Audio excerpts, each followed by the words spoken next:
अस्सलाम वालेकुम, खुशामदीद, सुबह खैर तमाम देखने वालों को। प्रोग्राम का नाम है गुड मॉर्निंग कराची और मेरा नाम है मोहम्मद यासर। लेकिन प्रोग्राम में अपने बात करते हैं अवामी नौइयत के मामलात और मसाइल पे। मुल्क की सियासी सूरत हाल हो, मुआशी सूरत हाल हो या समाजी सूरत हाल हो, कोशिश करते हैं अपने प्रोग्राम्स के ज़रिए इन मामलात के ऊपर गुफ्तगू की जाए। और पिछले कई प्रोग्राम से सिलसिला जारी है। मुल्क की सियासी सूरत हाल और मुआशी सूरत हाल बैक वक्त दोनों ज़ेर बहस हैं। यकीनन मुआशी सूरत हाल में तो कोई खातिर खा बेहतरी नज़र नहीं आई। और अब ये सवाल ज़बान ज़द-ए-आम है कि ये जो हुकूमत इस वक्त मौजूदा है, जो चंद दिनों की महज और मेहमान है, ये जब आवाम में जाएंगे, जब उनसे राब्ते बढ़ाएंगे, जब वोट लेने का वक्त आएगा, तो उस वक्त क्या सूरत हाल होगी। और यकीनन अभी कुछ देर पहले भी ये मौजू ज़ेर बहस था प्रोग्राम के आगाज़ से कबल कि हमारे जो लोग हैं उनका मिजाज दुनिया में जो इस कुर्रे अर्ज़ है, इस पे बसने वाले लोगों से ये अक्सर मुख्तलिफ है, वो किसी भी हवाले से हो। और एक ये भी हमारा मसला, पता नहीं हमें तो शायद ये तमाम चीज़ें मसला नज़र नहीं आती है, मसाइल हमें अपने नज़र नहीं आते कि हमारी याददाश्त है ये बहुत बहुत ज़्यादा कमज़ोर है, ज़रूरत से ज़्यादा लगता यह है कि कमज़ोर है। और शायद ये चीज़ जो जितने भी लोग इस वक्त मौजूद हैं, जितनी भी सियासी जमातें हैं, वो इसका भरपूर फ़ायदा उठाते हैं। यानी कि आप ये समझिए कि उनकी एक भरपूर रिसर्च यहाँ पे बसने वाले लोगों के मिजाज के ऊपर है, या शायद उनके पास ऐसे लोग हैं जो जानते हैं, जो समझते हैं कि इन लोगों को कैसे बेवकूफ़ बनाया जाता है। अब मिसाल है, इससे पहले जो सिलसिला रहा उसमें बात की गई कि एक रियासत मदीना की जो है वो बुनियाद रखी जाएगी। लोग जज्बाती थे, फ़ौरन से उन्होंने कहा ये बड़ा अच्छा ख्याल है और इसकी तरफ कदम बढ़ाना चाहिए। लेकिन उसके बाद जो कुछ हुआ वो आवाम के सामने आया, और जो समझ रखने वाले लोग थे उनकी आंखें खोल देने के लिए काफ़ी था। यानी मुख्तलिफ़ औक़ात में चीज़ें सामने आती रहीं और उनकी निशानदेही हम पहले भी करते रहे कि इन चीज़ों को समझने की ज़रूरत है। या आपकी नफ्सियात से खेलना जानते हैं और बहुत अच्छे से खेलना जानते हैं। मैं देख रहा था गुज़िश्ता रोज़ भी एक सियासी लीडर जो है वो अपनी पार्टी से मुनहरिफ हुए और अपने लीडर के बारे में कुछ बता रहे थे, तो उन्होंने भी ये बात दोहराई कि वो एक चिट्ठी जो है वो बैरून मुल्क से जो आई, लिखी गई हुकूमत को हटाने के लिए, वो महज एक सिर्फ धोखा था। और ये बात सबके सामने आया थी बिल्कुल इस बारे में। जैसे ही ये सब ड्रामा जब रचाया जा रहा था तो आगाह कर रहे थे अपने प्रोग्राम्स के ज़रिए। इस प्रोग्राम में कई एक दफ़ा इस बारे में तस्करा हुआ कि उसकी हकीकत क्या है, ये सब एक महज धोखा है। लेकिन उनके जो अल्फाज थे गुज़िश्ता रोज़ जो मैंने सुने वो बड़े अहम थे। उन्होंने कहा कि ये एक पूरे जो कौम है, कौम तो लफ्ज़ मुनासिब नहीं होता इस्तेमाल करना, ये जो पूरा यहाँ पे हुजूम इकट्ठा है, इसको हिप्नोटाइज़ करने का जो हुनर है वो शख्स के पास है जो एक झूठ के ऊपर बार बार हथौड़े मारता रहा और वो एक वक्त में लोगों को जो है वो सच बन के जो है उस पर लोगों ने यकीन किया। और उसका नतीजा क्या निकला वो सबके सामने है। बाद में खुद ही उन्होंने फिर उसका बरमला इजहार किया कि ये सब जो है वो एक झूठ था, और मुतादिद चीज़ें भी सामने आई, वो कॉल्स भी सामने आई। फिर जो बैनुल-अक़वामी ज़राए इब्लाग़ हैं उनके सामने जब पेश हुए, जब वहाँ पे सवालात हुए, तो वहाँ लामहला फिर जो है वो सच बोलना पड़ा, ना चाहते हुए ही सही, लेकिन वो तमाम चीज़ें आवाम के सामने आई। तो किस्सा मुख्तसर ये है कि ये इन तमाम चीज़ों को जानते हैं कि आवाम को कैसे बेवकूफ़ बनाया जाता है। और फिर बाकी लोग भी जो हैं वो इस सफ़ में खड़े हैं, कोई एक दूसरे से ज़्यादा मुख्तलिफ नहीं है। और इसका अंदाज़ा आप ऐसे लगा सकते हैं कि जितनी हुकूमत इससे पहले भी आती रहीं, आवाम की ये हालत ज़ार रोज़ बरोज़ अबतर होती चली गई, और अब इस नहज तक पहुंचा दिया गया है कि उनकी बका का जो है वो मसला आन पहुंचा है। और इस मुल्क में अगर आप देखें मुख्तलिफ़ क्लासेस बनी हुई हैं, अपर क्लास है, लोअर मिडिल, मिडिल क्लास, और उसके बाद फिर एक इंतहाई निचला तबका है। तो अब दो तबकों के अंदर महज जो है वो सिमट कर ये लोग रह गए हैं। एक तो वो जो मराती याफ्ता हैं, बहुत ज़्यादा मराती याफ्ता हैं, वो आपको नज़र आते हैं जा बजा। वो आवाम के पैसों के ऊपर जो अय्याशियाँ हो रही हैं, या आवाम को धोखा दे के जो उनसे पैसे कमाए जा रहे हैं, वो लोग एक आपको एक लाइन में खड़े हुए नज़र आएंगे। और दूसरी तरफ आप देखेंगे कि वो जो बीच में जो दरमियाना तबका था, निचला और दरमियाना तबका हुआ करता है, उसको सफ़ाए हस्ती से मिटा दिया गया। अब ऐसे लोग रह गए हैं जो हाथ फैलाने पर मजबूर हैं। तो ये सब कुछ होता रहा, इस सारी सियासी कश्मकश में। कौन आता रहा, किसकी पोस्टिंग होती रही, किसको तवालत मिलती रही, किसको एक्सटेंशन मिली, क्या कुछ होता रहा, ये सारे मामला चलते रहे। और दूसरी तरफ एक आम आदमी की जो ज़िंदगी थी वो इंतहाई मुश्किल होते होते होते होते बिल्कुल उन्होंने उसको सफ़ाई हस्ती से मिटा दिया। और अब ख्याल ये है कि जब वोट लेने की बारी आएगी, अभी जैसे कुछ अर्से पहले हुआ है, चंद रोज़ कबल पेट्रोल की कीमतों में इजाफा किया गया, तो बताया ये गया कि ये नागुज़ीर हो चुका था। IMF की जानिब से जो हमें कंडीशंस लगाई गई हैं, बताया ये जाता, हकीकत कुछ और है, हम आपको पहले बता चुके हैं। तो ये सब उसकी वजह से ही हो रहा है कि कीमतों में इजाफा करना पड़ेगा। और ये इतना मुश्किल फ़ैसला लिया, इलेक्शन से कबल दुनिया में कोई भी जहाँ पे जमहूरियत होती है, नाम निहादी ही सही, वो इस तरह के फ़ैसले नहीं करते, क्योंकि फिर जब लोगों के पास जाते हैं तो लोग फ़ौरन से सवाल करते हैं। तो बहुत सारी चीज़ों की इंडिकेशन इससे मिल जाती है। इससे ख्याल ये है कि बहुत जल्दी लोग हमारे भूल जाएंगे इन तमाम चीज़ों को। ये तमाम चीज़ों को नज़रअंदाज करके थोड़ा वक्त गुजरने के बाद जब ये लोग जाएंगे तो फिर से ये आवाम में मकबूलियत हासिल कर लेंगे और उसके बाद कामयाब होकर सबके सामने आएंगे। और फिर यही सियासी टोला है जो गुज़िश्ता 20-25 साल से 30 साल से जो चेहरे आपको नज़र आ रहे हैं, वो सिर्फ अपनी पार्टियां तब्दील कर रहे हैं। ऐवानों के अंदर इनकी बैठने की जगह, इनकी पोजीशन, सब कुछ वही है। तो यही सिलसिला आगे भी चलता रहेगा। ये तो वही एक बात। इसके अलावा और दीगर मामला हैं जिसके ऊपर इंशाल्लाह आज तफसीलन गुफ्तगू की जाएगी। मुशी सूरत हाल के हवाले से वैसे तो कुछ बात करने के लिए अब बचा है नहीं, लेकिन फिर भी मौका मिलता है जो पिसा हुआ तबका सही, उसके बारे में बात करना बेहद ज़रूरी है। दूसरी तरफ ये कि जो पैगामात हमें सोशल मीडिया से मिलते हैं उसका भी तस्करा करना बेहद ज़रूरी है। लोग चाहते हैं कि उनके बारे में बात की जाए, नाम लेकर बात की जाए। तो वो आपके जो सवालात हैं, इंशाल्लाह मेरी कोशिश होगी कि सवालात के साथ, आपके नाम के साथ सवालात को भी शामिल कर लिया जाए। बाकी मानदा ये कि जो नीचे चलाने वाला जो सिलसिला है, जो आप देखते हैं वो स्क्रॉल जिसके अंदर जो तारीफ़ी कलमात लिखे होते हैं, इसकी सहूलत मौजूद नहीं है। मैं हमेशा कहता हूँ कि इससे जो है वो इज्तनाब करना चाहिए। मुख्तलिफ़ प्रोग्राम्स में आप देखते हैं, यासिर भाई आप बड़े खूबसूरत लग रहे हैं, इस तरह के जो मैसेजेस हैं, क्योंकि हम अपनी शक्ल सुबह सवेरे देखते हैं आईने में, तो हमें कोई खुशफहमी नहीं है कि हम अच्छे नज़र आएँ। दूसरी तरफ ये कि जो दीगर मामलात हैं उस पर बात ज़रूर होगी। पैगामात कुछ लोगों ने दिए हैं कि आप पैगामात हमारे पढ़कर सुनाएं, तो इसमें जो आज बर्थडे के जो पैगामात हैं एक आध ज़रूर पढ़ दूँगा। मोहतशम आसिफ हमारे चाहने वाले, देखने वाले और बड़ी ख़ास हैं हमारे, उनका आज बर्थडे, तो उनको आज इसकी मुबारकबाद। और बाकी मानदा जो सवालात हैं उसके ऊपर ज़रूर प्रोग्राम में गुफ्तगू की जाएगी। मौजूद मेहमान तशरीफ़ फरमाए हैं जनाब नासिर यासर, तज्ज़ियाकार हैं, उनको शामिल गुफ्तगू करूँगा, सुबह के वक्त खुश आमदीद कहूँगा। बहुत शुक्रिया, बड़ी नवाज़िश नासिर भाई आपकी प्रोग्राम में वक्त देने के लिए। नासिर भाई, इब्तिदाई आपने सुना, आपके और हमारे ख्यालात शायद ज़्यादा मुख्तलिफ नहीं हैं। यही वजह है कि बहुत सारी बातों पर इख्तिलाफ नहीं होता और एक ही बात जो हम कहते हैं वही आप उसको दोहराते हैं। मैं चाहूँगा ज़रा इसकी जो सूरत हाल, जिसकी मंजर कशी अभी की गई है, इसमें मज़ीद इजाफ़ा कीजिए। क्या आप समझते हैं वाक़तन ऐसा ही है जिसके बारे में अभी बात हुई है लोगों के मिजाज के हवाले से? जी फरमाइए, बिस्मिल्लाह। जी वालेकुम सलाम यासिर भाई, बहुत शुक्रिया आपने मदऊ किया। यासिर भाई, बात यह है कि हमारी कौम में आपने 2-3 चीज़ों का जो जिक्र किया है वो बड़ा इंपॉर्टेंट है। एक तो शॉर्ट टर्म मेमोरी पेशेंट हैं हम लोग, बहुत जल्दी भूल जाते हैं हम। हमारी जो है याददाश्त जो है कमज़ोर है, हमें याद नहीं रहता कि पिछला वाला हमें किस तरह से बेवकूफ़ बना के गया है और उसने ऐसी कौन सी बातें बोली हैं जो नहीं बोलनी चाहिए थी, और हम उसको इग्नोर करके आगे की बातों की तरफ बढ़ जाते हैं। हमें ये नहीं पता तक, याद नहीं रहता कि उसने जो ये बातें की थी उसका इम्पैक्ट क्या पड़ा हमारी ज़िंदगी के ऊपर और किस कदर नेगेटिव इम्पैक्ट छोड़ के और आगे की तरफ चला गया। पहली बात तो ये। दूसरी बात है हिप्नोटिज्म की।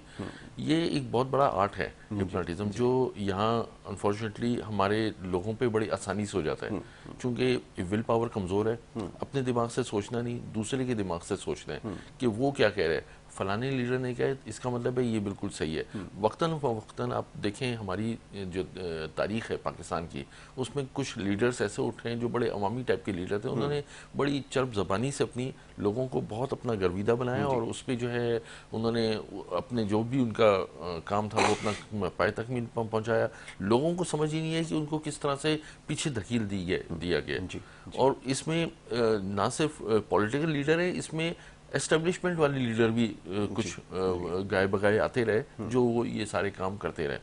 तो कभी अच्छा, इसी तरह से कराची वालों को स्पेशली, पूरे पाकिस्तान में तो खैर ये है ही, लेकिन कराची वालों को भी स्पेशली इस मामले में जो है ख़ास हिप्नोटाइज करके और अपने मकसद के लिए उनको कुछ एजेंडे के लिए, उनको कुछ गोल्स के लिए तुम्हें ये महरूमियों का एहसास दिला के उनको जो है वो अपना मकसद पूरे किए गए। ठीक है। तो ये हमें देखना चाहिए कि हमें आइंदा के लिए तौबा इस्तग़फ़ार करनी चाहिए कि इस टाइप के लीडर्स जो अपने एजेंडे के लिए हमें नित नए नारे लगाते हैं। मैं आपको बड़े परमानेंट किस्म के 2-4 नारे आपको मैं बताता हूँ। रोटी कपड़ा और मकान का नारा मारा गया यहाँ पर। उसके बाद जो है सबसे पहले पाकिस्तान का नारा मारा गया, फिर हक परस्ती का भी नारा मारा गया। ठीक है, कौन सा हक परस्ती मिली और कहाँ की मिली है हक परस्ती, कराची वाले तो वैसे रुल रहे हैं।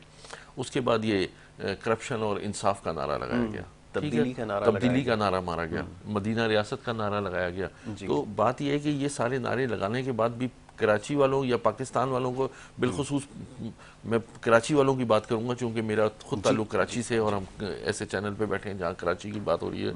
तो ये नारे लगा के जो है ना कराची की तो ऐसी तैसी फेर दी। इस वक्त कराची की हालत इस कदर नागफ्ता है। आप कुछ इलाके के छोड़ दें जो VIP टाइप के इलाके हैं वो तो उन्होंने मेंटेन कर दिए हैं, लेकिन बाकी कराची तो उजड़ा पड़ा है बिल्कुल। और एक हजूम की तरह से लोग जा रहे हैं और आ रहे हैं, उनको नहीं पता कि वो किस मकसद के लिए जा रहे हैं, किस मकसद के लिए आ रहे हैं। बस सुबह उठे, निकल गए और हजूम बन के वापस आ गए रात को। कोई जो एक कौमों का एक सिस्टम होता है कि एक आगे बढ़ना है, मंजिल लेनी है, कोई बच्चों की तरबियत, कोई आगे कोई वो कुछ नहीं, ऐसा कुछ वो एजेंडा नहीं है। अब ये जो अभी रिसेंटली अब आप देखें जो पॉलिटिकल थोड़ा सा मैं इसमें लोगों को ये एहसास नहीं हो रहा कि हुआ क्या उनके साथ, हाथ क्या हो गया। एक कुछ कानूनी पेचीदगियाँ होती हैं, कानूनी बातें होती हैं, उसको मद्देनज़र रखना बड़ा ज़रूरी होता है। जब आप एक ख़ास स्टेज पब्लिक ऑफिसेज लेते हैं तो आपको सारे प्रोटोकॉल्स फॉलो कानूनी जो बातें हैं, जो अपने गोशवारे जमा कराने हैं या वो उसके ऊपर पूरा ख्याल रखना पड़ता है। वो ऐसे नहीं होता कि आप बोलें कि जी वो मेरे वकील ने जमा नहीं कराया या वो उसने ये नहीं, वो आपको फॉलो करना पड़ेगा। अब उसमें आप देखें, अगर आपने तोशा खाना से कुछ लिया है, हर कोई लेता है, कोई मसला नहीं, ठीक है, सबने लिया, गलत है, आइंदा नहीं लेना चाहिए और कुछ कानून साजी हुई है, ठीक है। उसके बाद वो होता है कि आप अपने पर्सनल यूज के लिए लें। ये नहीं कि आपने एक दुकान खोल ली और उसमें आगे जाके उसको बेचना शुरू कर दिया आपने, ठीक है ना, कि यहाँ से लेते चले गए और आगे बेचना शुरू कर दिया आपने, मुसलसल ये कि ये कारोबार स्टार्ट हो गया कि ये जी मुझे अलाउ है। अच्छा, अब अगर आपने बेचा है तो उसकी प्रोसीड आई है, सेल हुई है जी, तो उसकी प्रोसीड आई है, उसको आपने अपने गोशवारे में शो करना है और उसको इलेक्शन कमीशन को भी आपने दिखाना है, उसको FBR में भी शो करना है, जो एक राजुल वक्त कानून पाकिस्तान में हम सब फॉलो करते हैं, आप भी फॉलो कर रहे हैं, हम भी फॉलो कर रहे हैं, सब उसमें शो कर रहे हैं। वो उन्होंने शो नहीं किया, ये हो गई कानूनी पेचीदगी, कानूनी ब्लंडर हो गया। इसका मतलब है कि अगर ये किसी बाहर के मुल्क में होता तो सियासी कैरियर क्या आइंदा के लिए उस पर बातचीत भी खत्म हो जाती कि ये आपने ये क्या हरकत इतनी बड़ी क्रिटिकल वो की है। आपको मैं एक छोटी सी मिसाल दूं, पाकिस्तान में ही एक ऐसे शख्स को ऐसे केस में सजा दी गई। पहले तो मैं आपको ये बताऊं कि इसकी पेशियां कोई 42 पेशियां चली हैं, जिसमें 4 में हाजिर हुए ये और एक में गाड़ी में बैठ के हाजिर हुए थे जी। तो लेकिन वो जो पूरी चला सिस्टम चला वो तोशा खाना के ऊपर ही चला जी। ऐसा नहीं हुआ कि तोशा खाना में सिस्टम चलते हुए आखिरी पेशी में उनको गाड़ी चोरी के इल्जाम में गिरफ्तार कर लिया जाए, ऐसा नहीं हुआ। बिल्कुल ठीक है, बिल्कुल ठीक है ना, जो प्रोसीडिंग चल रही है उसी के तहत उनको सजा, ऐसा नहीं हुआ कि वो कंपनी की तलाश में लगे हुए थे कि कंपनी निकल आई और होते होते होते होते आखिर में फैसला ये हुआ जो तनख्वाह लेनी थी वो नहीं ली, अकाउंट में वो पैसे शो कराने थे वो नहीं कराए, इसलिए नाइल हो गए सिटिंग प्राइम मिनिस्टर। और उसको बड़ा डिफेंड किया इन्हीं लोगों ने जो अभी उसको जिसके लिए मजलूम बन के बात कर रहे हैं, उन्होंने बड़ा डिफेंड किया। वो सजा चल रहा, पानामा केस चलता रहा और आखिरी पेशी में अकामा के ऊपर उसको जो है वो सजा दी। वो क्या था कि वो तनख्वाह जो उसने अपने बेटे से लेनी थी वो उसने नहीं ली, तो वो उसने खाते में नहीं शो की। ये एक बड़ा टेक्निकल टर्म है जी, यानी जो तनख्वाह उसने लेनी थी वो नहीं ली, वो ली नहीं और वो उसमें शो भी नहीं की उसने, तो उसको सजा आई नहीं, तो लिहाजा शो नहीं हुई। अब यहाँ पे अब आप उसी तरह से ये देख लें, ये पूरा केस चलता रहा। उसके बाद जो पैसे उसने लिए, हकीकत लिए, बिल्कुल ठीक है, वो शो नहीं किए, बिल्कुल ठीक है। अब वो कहते हैं अगर मुझसे मिस हो गया, आप अगर उसमें पूरी और भी चीजें देखें, मैं उसमें लिखा था 4 बकरियां भी उसमें लिखी हुई हैं कि वो ये मेरी कस्टडी में हैं। वो बकरियों का भी लिखा हुआ है, लेकिन उसने घड़ी का या और किसी चीज़ का जिक्र तस्करा नहीं नहीं किया, किया। तस्करा जी नहीं किया। जी। तो बात बहुत ज़्यादा सियासी हो जाती है। बात यह है कि मैं सिर्फ इस बात पे कह रहा हूँ कि लोग क्यों नहीं समझते, लोगों को समझ नहीं आती कि किस लेवल पे उनको जाके जो है वो उनके साथ खेल कर दिया और हाथ कर दिया गया। बिल्कुल लोगों को नहीं समझ आ रही कि ये क्या हो रहा है। अब बात एक और आ गई है, बात ये आ गई कि आइडियलिज्म की तरफ, जी। कि ये होगा तो यही बिल्कुल लीडर ठीक है। होगा तो यही इसको हमारे ऐसा ही मदीना है, का ऐसा रियासत ये बनाएगा। कल्ट जो है ना एक बन चुका है, जिसकी ये लोग वर्शिप लफ्ज़ है वो अब मुश्किल हो जाता है हमारे लोगों को समझना। जो है बस मामला सारा इतना है कि जो अपना लीडर है उसकी जो गलती है वो सिर्फ ख़ता है, जी जी और दूसरे की जो है ना वो काबिल सज़ा गुनाह है, जी नाकाबिल माफ़ी गुनाह है। जी जी ये फ़र्क है। और वो जो तालीम जिसका भी आपने जिक्र किया ना, वो यही शऊर देती है कि इंसान को सही गलत का जो है वो फ़र्क पता चल सके। और जिनके पास नहीं है उनके लिए सिर्फ दुआ की जा सकती है। एक और हमारे मौजूद मेहमान जनाब फैसल कुरैशी साहब तज्जियाकार हैं, सुबह के वक्त आज मधुकिया शहर के बड़े गुंजानाबाद इलाके से दूर आपने जो है अपनी रिहाइश अख्तियार की है, तो वहाँ से यहाँ आना वो एक मिसाल दी जाती है जो है शीरी लाने के जो है मुतरादिफ है। तो यकीनन ये बड़ा मुश्किल काम है, लेकिन उसके बावजूद हमारी मोहब्बत में जो है यहाँ पर आ जाते हैं। फैसल भाई बहुत शुक्रिया, बड़ी नवाजिश आपकी कि आप यहाँ तशरीफ़ लाए। गुफ्तगू आपने सुनी, ज़्यादा किस्सा मुख्तलिफ नहीं है, यही आजकल मौजूद गुफ्तगू है। हर जानिब जहाँ भी आप जाते हैं सवाल यही होता है, एक तो ये कि उसका क्या होगा और दूसरा ये कि इंतखाबात का क्या होगा। ये ज़रा फरमाइएगा इसमें। जी बिस्मिल्लाह। उनकी बात कर लेते उनकी बात कर लेते हैं, क्योंकि उनकी गुफ्तगू बहुत ज़रूरी है। क्योंकि आजकल रोज़ो शब उन्हीं की जी जी गुफ्तगू से सजे हुए हैं। बिल्कुल ऐसा ही है। बात दरअसल ये है, देखें दुनिया के किसी भी सिविलाइज्ड या सेमी सिविलाइज्ड कंट्री के अंदर ये एक नॉर्मल प्रैक्टिस है कि आपने कोई जुर्म किया और वो आप पे अदालत में साबित हुआ और आपको सजा हो गई। हो गई। आप कोई भी हो, ठीक है ना। अब आपके पास अपील का हक मौजूद है, मौजूद ठीक है। आपके पास माशाल्लाह से लॉयर्स की पूरी एक टीम मौजूद है, जिसमें बहुत बड़े बड़े पाकिस्तान के नाम, मतलब इतने बड़े पाकिस्तान के वकील जो कि मतलब उस दिन जिस दिन उनको सज़ा होनी थी वो कभी नैब में जा रहे थे और कभी इस्लामाबाद में जा रहे थे। 142 की जो उन्होंने लिस्ट दी हुई थी उसकी पैरवी के लिए वो मौजूद नहीं थे। तो जब इतने ट्रिकी और इतने बड़े लॉयर्स मौजूद हैं तो मैं और आप तो फिर सूरज को चिराग दिखाने के मुतरादिफ वाली बात है। तो अभी आपने एक लफ्ज़ इस्तेमाल किया कि कल्ट, सही है ना, तो ये वही कल्ट वाली बात है। देखें जी, इमरान खान हो, नवाज शरीफ हो, आसिफ अली जरदारी हो, और कोई मतलब बहुत सारे लोग आप उनको ले सकते हैं नाम, यार ये हमारे आपके जैसे ही लोग हैं। इनकी खुशियाँ गम हमारी जैसी हैं, ठीक है। तो इनके दिमाग भी जहन भी हमारे ही जैसे हैं। और यहाँ पर अगर किसी से कोई गलती डेलिबरेटली हो गई है तो उसको सजा भुगतनी चाहिए। मतलब ये तो बिल्कुल एक साफ बात है ना। अच्छा, अब इस दौरान जैसे सर ने बताया कि 42 पेशियां हुई, और आप ये देखिए कि उसमें अगर कोई आज ये बात करता है कि चेयरमैन पीटीआई को रिलीफ नहीं मिला या वो एक्स प्राइम मिनिस्टर थे, तो भुट्टो भी तो एक्स प्राइम मिनिस्टर थे, उसको तो लटका दिया आपने, ऐसा ही, ठीक है। नवाज शरीफ भी मतलब नवाज शरीफ तो सिटिंग प्राइम मिनिस्टर थे। गिलानी साहब, मतलब मैं समझता हूँ कि अगर वो जमीर के कैदियों की अगर एक लिस्ट बनाई जाए तो उसमें गिलानी, आप उसकी सियासत से उसकी पार्टी से इख्तलाफ करने का हक रखते हैं, करें, लेकिन बात ही जिस तरीके से अदालत ने उस दिन बिहेव किया, विद ऑल ड्यू रिस्पेक्ट, मतलब वो इवन अदालत के भी शायान शान नहीं था, ठीक है ना।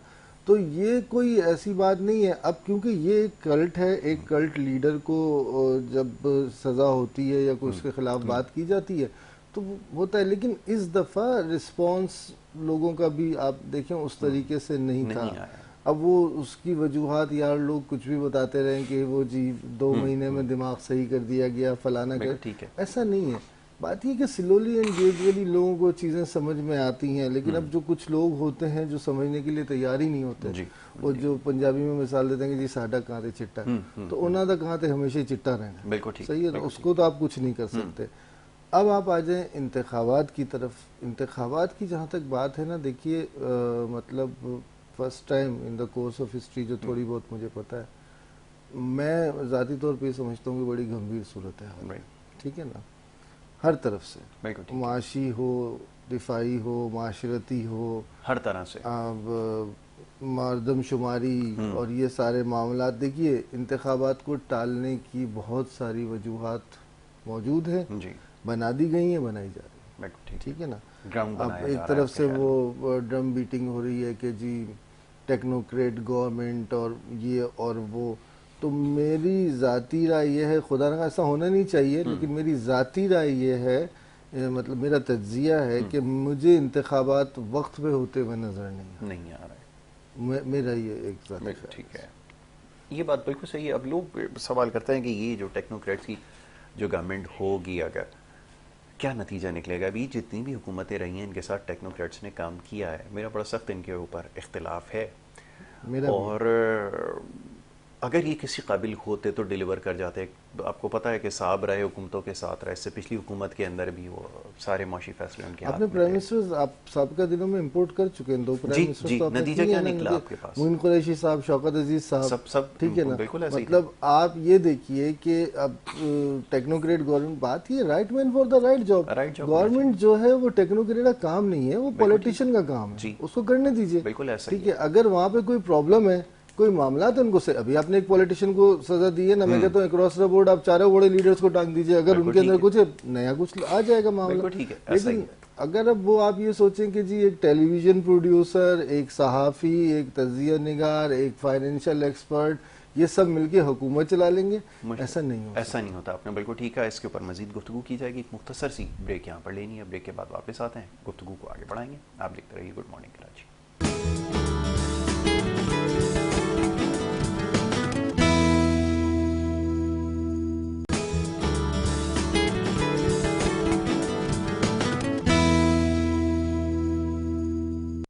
प्रोग्राम में एक दफ़ा फिर आपको खुश आमदीद कहेंगे। ब्रेक पे जाने से पहले गुफ्तगू हो रही थी मुल्की सियासी सूरत हाल के हवाले से, और यकीनन बहुत सारी चीज़ें देखें, बार बार इस चीज़ को समझाने की कोशिश कर रहे हैं कि हालात को समझिए। इस वक्त जो कुछ हो रहा है, जो कुछ बताया जा रहा है, कहानी से यकसर मुख्तलिफ है। ये उनके लिए है जो अभी भी ये समझते हैं कि नहीं, जो कुछ हुआ हमारे लीडर के साथ वो गलत है, नाक है, ये वो।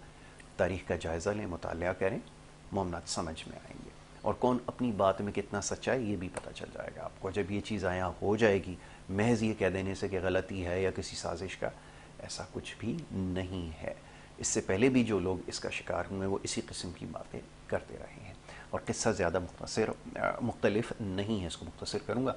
जी नासिर भाई फरमाइएगा, भी कुछ देर पहले जैसे फैसल भाई ने निशानदही की है जिन चीज़ों की, आप किस हद तक इत्तेफाक इससे करते हैं? और दूसरा ये कि अगर ये मज़ीद इंतखाबात में इल्तवा अगर होगा तो मामला जो पहले ही संभलने का नाम नहीं ले रहा है, और याद रखिए ये बात हम सब इसके ऊपर मुत्तफ़िक हैं जो इन मामलात को समझते हैं कि कोई भी हुकूमत हमारे वजूद में आएगी, जो पहला साल होगा ये पाकिस्तान के लोगों के लिए ये एक और बहुत बड़ा इम्तिहान बनकर सामने आने वाला है, जिसके लिए शायद वो तैयार नहीं है। फरमाइए। जी यासिर भाई, बात यह है कि इंतखाबात जो डिले होने का, अभी जो मरदमशुमारी कर लिस्ट आई है, इसको दोबारा से वो डिजिटलाइज करना या कोई उसके दोबारा से उसको कोई रिव्यू पे ये डाल दी है। अब इसका मतलब है कि इंतखाबात डिले होंगे, ये तो एक मुझे बिल्कुल सामने नज़र आ रहा है, क्योंकि ये इतनी अभी ऑर्गेनाइज है ही नहीं कि उसको करवा सकें इसको। अब वो डिले कितने डिले होती हैं, 3 महीने का तो इनके पास टाइम होगा, लेकिन उससे ऊपर वो अगर जो मरदमशुमारी को बेस बना के अगर कोई बात करते हैं और उसको डिले करते हैं तो कितने भी डिले जाएंगे। अब इस दौरान जो निगरान हुकूमत जो फैसले करेगी, देखिए पॉलिटिकल गवर्नमेंट फिर जवाबदेह होती है, हम उसको तनकीद कर सकते हैं, लेकिन जो निगरान गवर्नमेंट आएगी आप किसी उसको वो कोई तनकीद नहीं कर सकता, उसको वो फैसले करेगी, मैंडेट ही नहीं है ना। हाँ, मैंडेट ही नहीं है, वो फैसले जो उसकी मर्जी होगी वो करते ही रहेंगे वो। अब वो निगरान हुकूमत जब वो फैसले करके जाएगी, यानी कि जैसे अब आपने सही कहा कि अभी 1-1.5 साल जो हम पिछली गवर्नमेंट की वजह से जो इस गवर्नमेंट ने जो स्टेप्स लिए तो हमें महंगाई का फेस करना पड़ा, तो निगरान गवर्नमेंट बड़े और सख्त फैसले लेगी उसको कि हमने इसको बचाना है और ये करना है, जो भी एक बात करें वो सख्त होगा। उसके बाद जो नेक्स्ट गवर्नमेंट आएगी वो 1 साल जो है वो भी बड़े सख्त है कि पिछले वालों ने अब हम अपनी पॉलिसी चलाएंगे, अब हम सही करेंगे। तो उसकी वजह से पाकिस्तानियों पे अभी बहुत कठिन वक्त है, ये इतना कोई आसान नहीं है, अभी इतनी जल्दी जाएगा, मामला थमने वाले नहीं है, मामला थमने वाले नहीं है। और दूसरी बात है कि कुछ इंटरनेशनल प्राइसेस भी ऑयल की जैसे इंक्रीज होना शुरू हो गई हैं। सऊदी अरब ने भी अपनी प्रोडक्शन कम कर दी है, ठीक है, ओपेक का अपना जो उनका कोई सिस्टम है उसमें।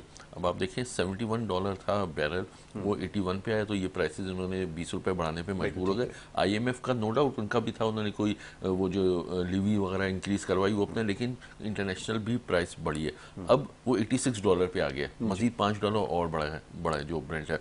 तो बात ये है कि इसका मतलब है कि अभी 15 तारीख को प्राइसेस और बढ़ेंगी। अब एक सवाल ये पैदा होता है कि एक ऐसी गवर्नमेंट जो जाने वाली हो, उसको पता है कि मैंने हफ्ते 10 दिन में चले जाना है, वो ऐसा फैसला क्यों करके जा रही है कि बढ़ा के जा रही है? वो घटा के चले जाती, जिस तरह पिछली गवर्नमेंट ने घटा के चले गए थे। जैसे एग्रीमेंट किया 230 का, और उन्होंने 170 कर दिया, 150 कर दिया पेट्रोल का, जो भी होगा देखा जाएगा। उसकी वजह से क्या होता है कि ट्रस्ट खराब हो जाता है। जो इंटरनेशनल डोनर्स जो हैं वो आपके ऊपर ट्रस्ट नहीं करते। बिल्कुल, वो कहते हैं आपने हमारी जो हमसे साइन किया था आपने, उस पर आपने फुलफिल नहीं किया। तो ये क्या वजह है कि इन्होंने बढ़ा के जा रहे हैं, अपनी पॉपुलैरिटी को नहीं देखा इन्होंने। वो वादे जो किए हैं या जो रिस्ट्रिक्शंस लग रही हैं पाकिस्तान पे, जो उसको पाकिस्तान को डिफॉल्ट से बचाने के लिए जो काम किया उसको उन्होंने फुलफिल करके जा रहे हैं। तो इसका मतलब है कि उनको पाकिस्तान को ज़्यादा बेहतर अपनी जो कमिटमेंट है उसको ज़्यादा उन्होंने बेहतर उसको समझा फुलफिल करने के लिए। और तो ये मैं समझता हूँ ये अच्छा साइन है, लेकिन उसका इम्पैक्ट पड़ा है ऑब्वियसली। लोगों को नहीं पता कि इंटरनेशनल प्राइस क्या जा रही है, ये क्या हो रहा है, हमने क्या एग्रीमेंट किए हैं, हम डिफॉल्ट से बचे हैं। बहुत अच्छी बात आपने भाई, मैं बिल्कुल समझ गया आपकी बात। 3,000 रुपए का पेट्रोल लीटर होता, उसकी जगह भी बच गए हम। बिल्कुल आपने सही कहा। इसकी मिसाल मैं ऐसे समझता हूँ कि एक मरीज़ है जो आईसीयू में पड़ा तड़प रहा है, जिसको ऑक्सीजन कम होती जा रही है, ज़िंदगी और मौत की कश्मकश में है। हमने ये किया कि पहले उसको बचाने से पहले उसका घर बचा लिया, और घर बचाते बचाते हमने सारी उस पर कोशिशें कर ली, और पता ये चला आखिर में कि वो दुनिया से चला गया। तो यही कुछ मेरे ख्याल में ऐसा ही मुझे अभी नजर आ रहा है। तो मैं इसको इस तरह समझने की कोशिश कर रहा हूँ कि ये डिफ़ॉल्ट से तो आपने बचा लिया, लेकिन जिनके लिए बचाया गया उनका क्या असर हुआ, वो शायद हमेशा के लिए दुनिया से डिफ़ॉल्ट कर गए। जी फैसल भाई क्या फरमाएंगे अभी जैसे बात हो रही है? देखिए सर, अगर मैं वो जो हमारे टॉप ब्रासेस हैं, हमारे जो हमारे बड़े लोग हैं, वीआईपीज जिनको हम कहते हैं, मैं उनको वीआईपीज इन्वर्टेड कॉमास में कहता हूँ, उनके हिसाब से बात करूं तो वो तो एक छोटा सा जुमला बोलेंगे कि this is collateral all that. बात ये है कि सर ने बहुत अच्छी बात की और मैं 100% एग्री करता हूँ। माशियात एक ऐसी चीज है जिसका नतीजा उसी वक्त बरामद नहीं होता। ठीक है ना। बांग्लादेश की हम अक्सर मिसाल देते हैं, लेकिन हम वो बांग्लादेश भूल जाते हैं जो हर साल सैलाब में डूब जाता था और यहाँ से कपड़े और ये सब।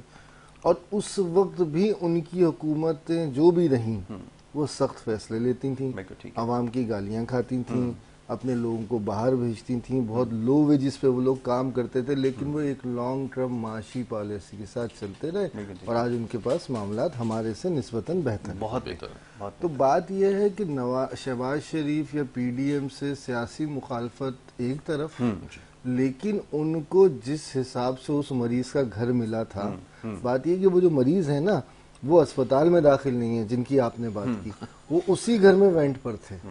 तो उस घर को बचाना बहुत जरूरी था। ठीक है ना। तो उस घर को बचाया गया। अच्छा फिर देखिए, जिस वक्त ये गवर्नमेंट आई है, मैं इनका कोई तर्जुमान नहीं हूँ, लेकिन मैं अपने तहजीब पे बिल्कुल सही है।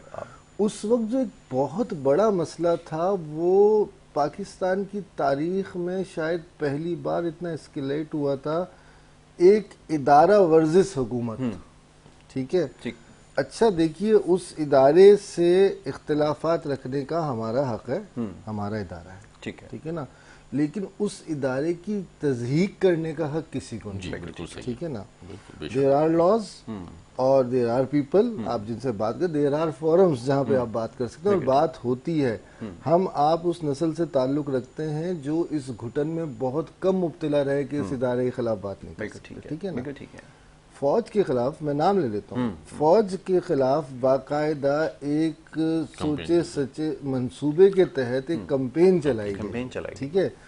उसमें उस आर्मी चीफ को भी मिलाइन किया गया जिसको साथ आप 3.5 साल तक एक पेज पर रहे, एक पेज पर ठीक है ना, हर जगह उठते बैठते, और उठते बैठते। उस चीफ को भी, दूसरे आईएसआई चीफ को भी बदनाम किया गया, मतलब you name it and you find it. और आज तक जिस तरीके से उन्होंने जो टर्म्स मार्केट में मुतासरिफ करा दी, जी जी जी, डर्टी नाम हैरी दिए एंड ऑल गए दैट, और ये वो। बिल्कुल सर। अच्छा देखिए, हर मुल्क का एक कस्टम होता है, हर मुल्क का एक सोशल फैब्रिक होता है, मैं हमेशा बिल्कुल ठीक, उसकी बात बिल्कुल ठीक करता हूँ। हमारा भी है, वो अच्छा है, वो बुरा है, बिल्कुल ठीक है, वो हमारा है, और हम वैसे ही हैं। जैसे बिल्कुल अभी ठीक है, आपने जी, ब्रेक के दौरान एक बात की कि अब जो है वो तो है ना, बिल्कुल ठीक उसको है, कुछ नहीं कर सकते, बिल्कुल ठीक है। वो खास लोग हैं, एक सोच है। तो जिस वक्त ये पीडीएम हुकूमत आई, उस वक्त सबसे बड़ा जो प्रॉब्लम था वो ये था कि इदारों के दरमियान ट्रस्ट डेफिसिट था। अच्छा, एक इदारे का जिसका हमने नाम ले लिया, फौज की हमने बात कर ली, दूसरी जानिब अदलिया बाकायदा कई रूलिंग्स के अंदर आपको नजर आया कि वो अगेंस्ट, मतलब अपोजिशन का किरदार वहां से, अगर यहाँ पे राजा रियाज की अपोजिशन अंदर बिल्कुल ना होने के बराबर थी, तो बाहर बुंदयाल साहब की अपोजिशन को मैं सलाम करता हूँ, जिस तरीके से उन्होंने एक अपोजिशन का रोल अदा किया, ठीक है ना।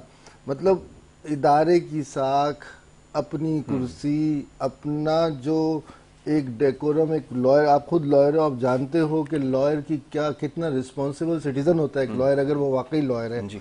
वो सब चीजें। लेकिन आखिरी वक्त तक उन्होंने हक अदा किया, ठीक है ना। जब इतने सारे प्रॉब्लम्स में ये हुकूमत आई, आप ही के प्रोग्राम में मैंने एक दफा बात की थी, आपका पुराना वाला सेट था, जी। मैंने कहा था देखिए एक गुड साइन ये है कि हमने इस दफा किस्त टाइम पर दी है, ठीक है ना। बिल्कुल ठीक है। जब आप अपनी चीजों की किस्तें टाइम पे देना शुरू कर देते हैं ना, उस वक्त ऊपर चीजें बेहतर होना शुरू हो जाती हैं। अच्छा, अब वो नीचे डिलीवर होने में कितना टाइम लगता है सर? जापान, सिंगापुर, ठीक है, ये वो 2 कंट्रीज हैं जिन्होंने आउट ऑफ नोवेयर स्टार्ट किया था। हिरोशिमा नागासाकी के बाद जापानीज मेंटली, फिजिकली हर तरह से डैमेज थे, ठीक है, वो वहां से शुरू हुए और फिर 70s में वो ऊपर आ गए। ऐसा नहीं हुआ कि वो 48 में उन्होंने काम शुरू किया और 52 में सब कुछ हो गया, नहीं, 70s में इलेक्ट्रॉनिक्स, और जब ये एरा आया तो वो सिंगापुर अगेन, वहाँ मच्छरों का गढ़ हुआ करता था, और जिस तरीके से उन लोगों ने काम किया। यहाँ पे जरूरत सिर्फ इस अमर की है। देखिए मैं यहाँ पर एक बात करता हूँ, ठीक है जी, मान लेते हैं नहीं हो रहे इलेक्शन, सही है, ठीक, कोई आसमानी सहीफा नहीं है कि 90 दिनों के अंदर इलेक्शन है। पंजाब की एग्जाम्पल आपको सेट करके दिखा दी कि देखिए 90 दिनों में इलेक्शन नहीं हुए, केपी में 90 दिनों में इलेक्शन नहीं हुए, कोई आसमान नहीं टूटा, कोई बिजली नहीं गिरी।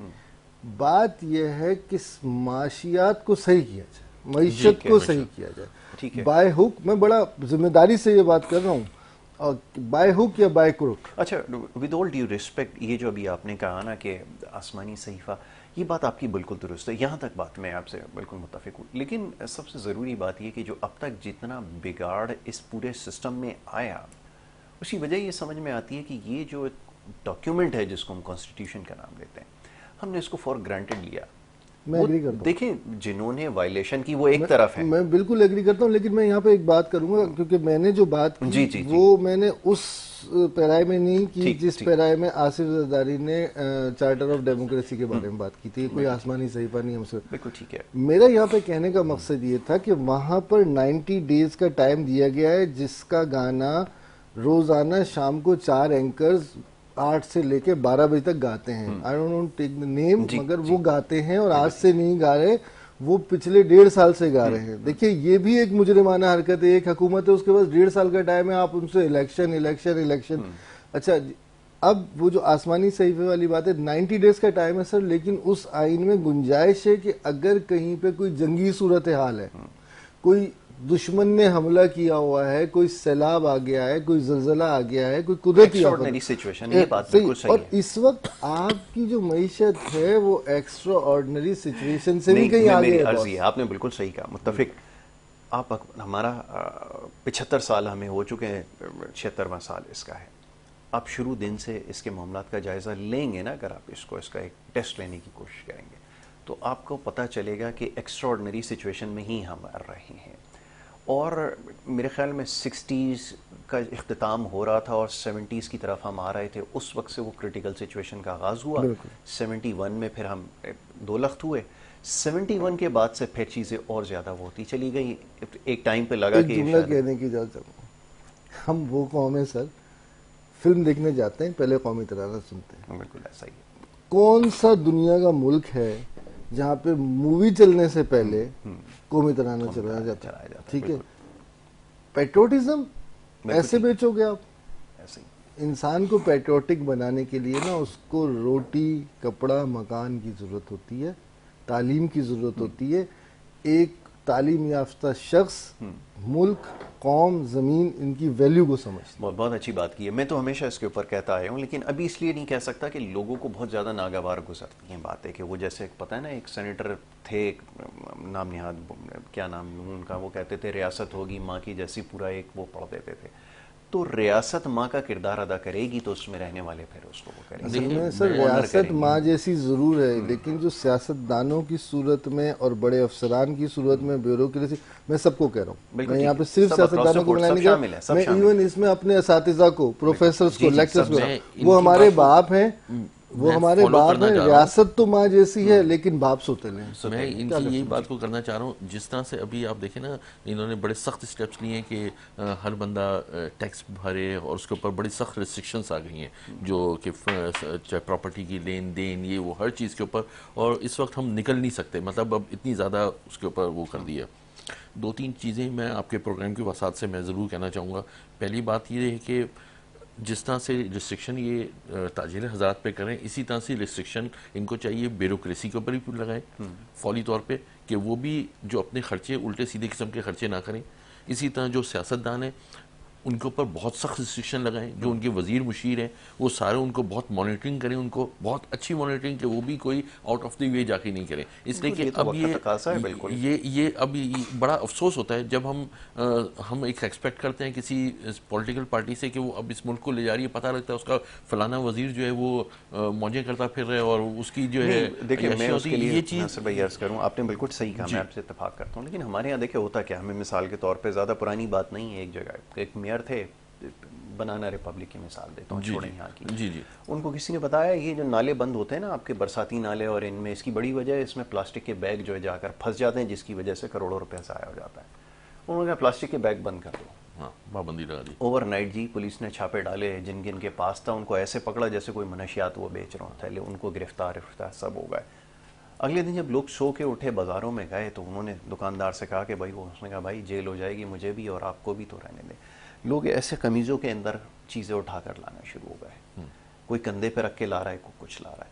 सवाल ये पैदा होता है कि यहाँ हमारी अक्ल जो है ना, ये हमारे जो पॉलिसी मेकर हैं और जो डिसीजन लेने वाले लोग हैं, वो कहाँ गई थी जब उनको बाद में समझाया गया कि अगर इस चीज़ को ख़त्म करना है, उसका मुतबादिल लाना होगा, और फिर स्लोली और ग्रेजुअली आपको ये चीज़ ख़त्म करनी होगी।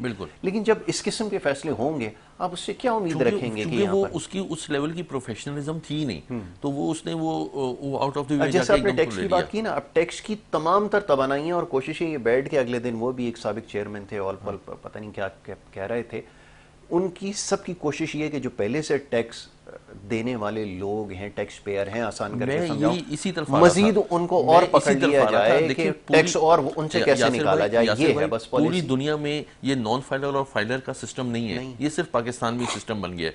क्यों बन गया फाइलर नॉन फाइलर? अगर एक नॉन फाइलर है वो जाके 10 करोड़ की प्रॉपर्टी खरीद लेता है, उसका वो 1% दे देता है ऊपर, जो उसके ऊपर या 2% या 5% दे देता है, तो इसका मतलब वो आज़ाद हो गया। उसको आप उसमें लेके नॉन फाइलर का देखें, जो कॉन्सेप्ट ये है कि जो इनकम टैक्स का गोशवारा है वो 6 लाख रुपए की जिसकी इनकम उससे कम है, वो इनकम टैक्स का गोशवारा नहीं दाखिल करता, चलो वो नॉन फाइलर आप उसको। लेकिन एक बंदा अगर 6 करोड़ की प्रॉपर्टी खरीदे, आप उसको नॉन फाइलर कैसे कह सकते हैं? उसका आईडी कार्ड के ऊपर से नादरा करके उसको एक नोटिस कर दें, भाई तुम फाइलर हो गए, खत्म हो गई बात। वो फाइलर ऑटोमेटिक हो जानी चाहिए, वो CNIC के थ्रू उसको अब कंप्यूटराइज हो गया फाइलर। ये नॉन फाइलर वाला ये मजाक खत्म कर दें, ये FBR ये गलत कर रहे हैं सिस्टम, बिल्कुल। ये इसके मैं फुल प्रोटेस्ट करता हूँ इसको। मैं मिसाल के तौर पे एक बिजनेसमैन हूँ, मैं यहाँ से अपनी सियासी समाजी हैसियत को हटा के एक बात करता हूँ कि मैं एक बिजनेसमैन हूँ, ठीक है। मैं जमीनों काम करता हूँ, प्रॉपर्टी से काम करता हूँ, ठीक है, रेस्टोरेंट है, जो भी चीज़ है, कोई भी एक बिजनेस है मेरा, XYZ, कोई पान की दुकान है। बिल्कुल ठीक। एक कारोबारी और एक शहरी कारोबारी, यहाँ पे अक्रॉस द बोर्ड बात है, अगेन कराची, मुल्तान, लाहौर, गुजरावाला, फैसलाबाद, बतौर एक शहरी कारोबारी के मुझ पर तमाम टैक्सेस लागू हैं, ठीक है। मतलब बिजली के बिल में यार मैं टीवी तक का, जो कि रेडियो का भी बिल भर रहा हूं, रेडियो का और इसका उसका हर चीज का भर रहा हूँ, और कहीं ना कहीं शायद ये सोचता हूँ कि चलो यार ठीक है ना, मुल्क के काम आ रहा है। एक बात है यार, वो आदमी जो सबरब्स में रहता है, या जो मिसाल के तौर पे कोई कहीं पर टंडो बागों में आगे पीछे छोटे मोटे इलाकों में इधर उधर रहता है, और जो कि मुझसे ज्यादा बेहतर काम करता है, कमाता है, मैं खुल के बात कर लेता हूँ, जमींदार, ठीक है। मैं छोटे काश्तकार की बात नहीं कर रहा हूँ, इस चीज को जहन में रखिएगा। मैं बात कर रहा हूँ जमींदार की, जिसको सिंध में वडेरा और पंजाब में चौधरी और KPK में खान कहा जाता है ना, मैं उसकी बात कर रहा हूँ। बलूचिस्तान की तो खैर काश्तकारों की, मैं बेचारों को अल्लाह ताला उन पे रहम करे। ये जो इलाकों के जो बड़े बड़े वडेरे हैं, जो कि अगर आप असम्बलियों पे नजर डालें तो अगर आपकी काबीना 40 लोगों की है तो उसमें से 15 तो ये होते हैं, ठीक है ना, और इनको मुल्क और कौम का दर्द भी बड़ा होता है, और वहाँ बड़ी बड़ी बातें भी होती हैं, सब कुछ होती है। यानी कि एक इंडस्ट्रियलिस्ट, एक ट्रेडर 70 से तो बहरहाल वो किसी न किसी तरह टैक्स नेट में है, चोरी करता है, ठीक है, सही है, लेकिन देता है। 47 से आज तक ये टैक्स नेट में क्यों नहीं? नंबर 1। नंबर 2, शहरी इलाकों में काम करने वाला, अगेन यहाँ पे मैं वो कराची में जो आजकल एक फिनोमेना चल रहा है ना, मुकामी गैर मुकामी, में उसकी बात नहीं कर रहा। शहरी इलाकों में काम करने वाला देही इलाकों की निस्बत ज्यादा टैक्स भी देता है, ज्यादा जलील भी होता है। आज आप चले जाएं देहाती इलाकों में, आपको जिंदगी बहरहाल बेहतर नजर आती है, कुछ सहूलियात का फर्क है। मैं एक बिल्कुल आपको मैं कथा कलामी करके एडिशन कर दूं, कराची सिंध में, सिंध का टोटल टैक्स का कराची 96% टैक्स देता है। जो सिंध बोर्ड ऑफ रेवेन्यू का जो टैक्स कलेक्शन है, Karachi is paying 96% tax. 4% tax वो देता है जो आपका सराब गोट से लेके घोटकी के आगे तक, जो सादकाबाद से पहले का इलाका, ये पूरा इलाका 4% टैक्स देता है। और 96% टैक्स देता है ये जो आपका मारीपुर से लेके सौराबगढ़ गोट के बीच का इलाका जो है, ये 96% वैल्यू। तो बात इनकी बिल्कुल सही है कि जो शहरी इलाके, चाहे वो कराची है, चाहे लाहौर है, चाहे वो इस्लाम, जो शहरी इलाके हैं वो टैक्स दे रहे हैं, फैसलाबाद भी आप उसमें ले रहे हैं, लेकिन जो देही इलाके हैं वो बिल्कुल टैक्स नेट में। अब जो शहरी इलाके टैक्स दे रहे हैं उनको और मजीद टैक्सेस लगाए जा रहे हैं। कस्टम वालों ने छापे मारे दुकानदारों की उसके ऊपर। आप किसी इंटीरियर के इलाके में जाके वहां पे जो डंप किया हुआ माल उस पे छापा नहीं, कस्टम को मैं इसके बिल्कुल खिलाफ हूँ। कस्टम को छापा मारना चाहिए आपके बॉर्डर पे जहाँ से माल रिलीज हो रहा है। आप यहाँ के क्यों छापा मारते हैं? आप वहाँ रोकने जॉब आपकी है, ये एक मजे की बात है। हाँ, वहाँ मतलब मैं यहाँ पे कारोबारी तबके के हवाले से बात करूँ, ये मजे की बात है। आपका काम है इस दरवाजे पे मुझे रोकना। हाँ। मैं यहाँ से अंदर आया, इनको देकर चला गया और मैं चला गया। अरे 1500 इनको पकड़ लिया। 1500 किलोमीटर चल के आगे माल 1500 किलोमीटर चल के आगे वहाँ छापा मारे। हमारे सामने मिसालें, अब तो उसके ऊपर लतीफे ड्रामे भी बनाना शुरू कर दिए कि एक बिल्डिंग के अंदर जिसमें लोगों ने पैसे दे के जिस बनाने वाले से ख़रीदे, उसने सारी एनओसीज ये वो लोगों को दिखाकर एतमाद जीता, सब कुछ हुआ जो भी हुआ। अब आप उसको गैर कानूनी कहिए या कानूनी कहिए, उसमें रहने वाले लोग जिन्होंने अपनी हक हलाल की कमाई से वो मकान ख़रीदा, घर ख़रीदा, प्लाजा ख़रीदा, उनके साथ हुआ क्या? फैसला देखें, तारीख में हमेशा लिखा जाएगा और इसकी मिसाल दी जाएगी। बार लोगों ने इसके ऊपर तबसरे किए, ज़राए अबलाग ने लिखा इसके बारे में। कानून की मिसाल यहाँ पर देखिए कि जो उसमें रहने वाले थे उनको सजावार बनाकर बाहर निकाला, उनको बेघर कर दिया और उनका घर भी तोड़ दिया, और जिन्होंने बनाया था उनका कोई पता नहीं है, जिन्होंने परमिशन दी। यहाँ पे SBCA का वो लॉ कहाँ चला गया था कि अगर घर में रिहाइश है तो आप घर नहीं तोड़ सकते? पूछिए जरा, ठीक है, वो जज साहब अब चले गए। सही है। बात ये है कि जिस टावर की आपने बात की उसकी वायलेशन क्या थी सर? जी, एक्स्ट्रा लैंड अंदर ली हुई थी। हाँ, बिल्कुल सही है। उस एक्स्ट्रा लैंड का आप कुछ कर देते। बिल्कुल ठीक है। आपने जो इतने घरों को, मैं इसीलिए हमेशा जब इंक्रोचमेंट का ऑपरेशन होता है ना कराची में, मैं उसका सबसे बड़ा मुखालिफ हूँ। मैं कहता हूँ कि जो रोडों की इंक्रोचमेंट है ना, ये इतनी ज्यादा इंपॉर्टेंट नहीं है। इस इंक्रोचमेंट के बाद, इसको हटाने के बाद आप जो मुजरिम क्रिएट करते हो वो बहुत बड़ा मसला होता है।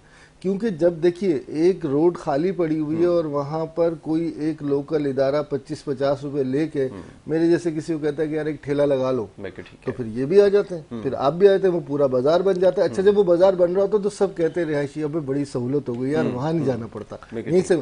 जिस वक्त वो फुल कंजेस्टेड हो जाता है, आप तोड़ने पहुंच जाते हो, इलाके वाले भी गालियां दे रहे होते हैं, तो यार या तो पहले ही नहीं होने देते। और जब अब हो गया है, एक रेडी वाले के घर के अंदर अगर 5 लोग हैं और वहां पे 50 रेडी वाले खड़े में और उनमें से आप 45 को उड़ा देते हो, तो यार आपने एक और नया बेरोजगारी का तूफान छोटा सा क्रिएट कर दिया। ही हुआ, तो या तो अब होने ना दें, और अब जब हो गया, मिसाल के तौर पे लालू खेत है, अब हो गया है ना यार, भाई नाजमाबाद ठीक है या ये सारे इलाके हैं, पूरा डिस्ट्रेस है, गुलिस्तानी जौहर है, इसके मुल्का इलाके हैं, आप जाके गुलिस्तानी देखें जौहर, गाड़ी तो आप जौहर मोड़ से लेकर और वो कामरान चौरंगी तक।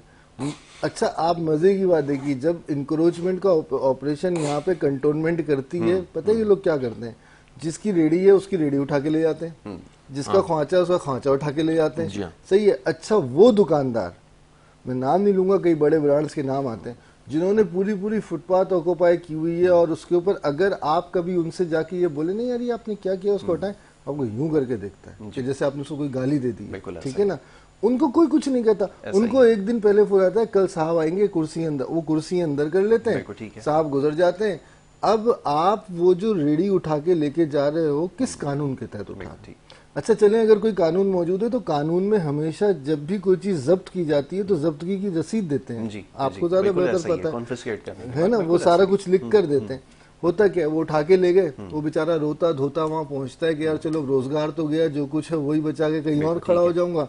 वहां पर लाते घुसे जूते गालियां अलग, और उसके बाद उसका ठेला भी उसको नहीं मिलता। पूरे कराची में एसबीसीए को नजर ही नहीं आ रहा है। एसबीसीए जो रेजिडेंशियल जितनी भी जो है वो उसके ऊपर कमर्शियल बनते चले जा रहे हैं। एसबीसीए नजर आता है, लेकिन कोई रोक नहीं रहा उसको। एसबीसीए नजर आता है शाम को 4:30-5 बजे के बाद चाय की होटलों पे अपने एजेंटों की सूरत में, और वो आपसे पैसे लेता है, और उसके बाद आपसे पैसे लेने के बावजूद 2-4 दिन के बाद आके आपका बनता हुआ घर कोई ना कोई बिना पे आकर कुछ ना कुछ तोड़फोड़ वहां पे करते हैं। एसबीसीए सर उनको नजर आता है जिनका काम है, और उनसे पैसे, जिनसे वो पैसे लेता है। बकाया अगर आप ये सोचते हो कि वो अपने काम करता हुआ नजर आए, तो वो कभी नहीं आया। अच्छा, एक एसबीए हवाले से मैं एक बात कह दूं, ये था केबीसीए, कराची बिल्डिंग कंट्रोल अथॉरिटी, इसको एसबीसीए करके इन्होंने एक कराची के साथ एक नया जुल्म कर दिया।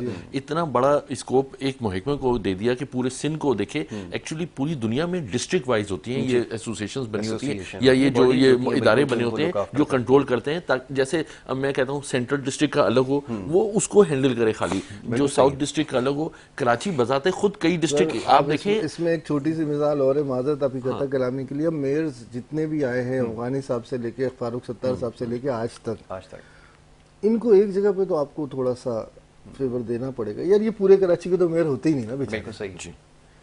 30% 40% कराची के मेयर हैं, और उसमें भी उस 30-40% में भी पॉलिटिकल स्टेक होल्डर्स अलग उनके खड़े होते हैं।